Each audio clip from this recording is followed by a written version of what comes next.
ঢাকা সড়কে যানজট এখন নিত্যদিনের বাস্তবতা। বিশেষজ্ঞদের মতে এই যানজটের প্রধান কারণগুলো হলো অপরিকল্পিত নগরায়ন, অতিরিক্ত যানবাহন এবং দুর্বল ট্রাফিক ব্যবস্থাপনা।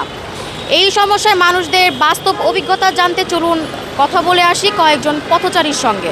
দৈনন্দিন জীবনে যানজট অনেক প্রভাব ফেলছে আমাদের। যেমন আমার অফিস সময় যদি আমি বলি, আমার অফিস সময় যদি 10টা হয়, আমাকে বাসা থেকে কিন্তু 7:30টায় বের হতে হচ্ছে।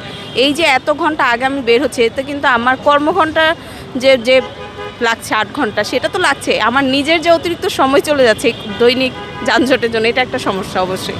বর্তমান যে যানজটটা তৈরি হয়েছে, বিশেষ করে পাম্পগুলোকে কেন্দ্র করে, মেন রোডের ধারে যে পাম্পগুলো আছে, এই পাম্পের কারণে কিন্তু যে মোটরসাইকেল বা বড় যানবাহনগুলো সারি সারি লাইন দিচ্ছে, যার ফলে কিন্তু আমাদের অনেক গুরুত্বপূর্ণ কাজের জন্য জ্যামে 1 ঘন্টা 2 ঘন্টাও বসে থাকতে হয়। যানজটের প্রধান কারণ আমার কাছে যেটা মনে হয় সেটা হচ্ছে অনিয়ন্ত্রিত যানবাহন। রুটের ট্রাফিক কিন্তু ঠিকই আছে, কিন্তু ট্রাফিক তাদের যে নিয়ম, ট্রাফিকের যে নিয়ম সেটা হচ্ছে অনেক ক্ষেত্রে যারা পরিচালক, গাড়ি পরিচালনা যারা করে, ড্রাইভার তারা সেটা মেনটেন করে না।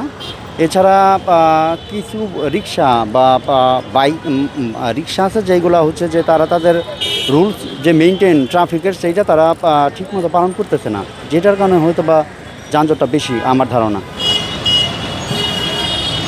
যানজট সমস্যা সবার, সমাধানও সবার হতে হবে। সব মিলিয়ে যানজট নাগরিক জীবনে একটি বড় সমস্যা হয়ে দাঁড়িয়েছে।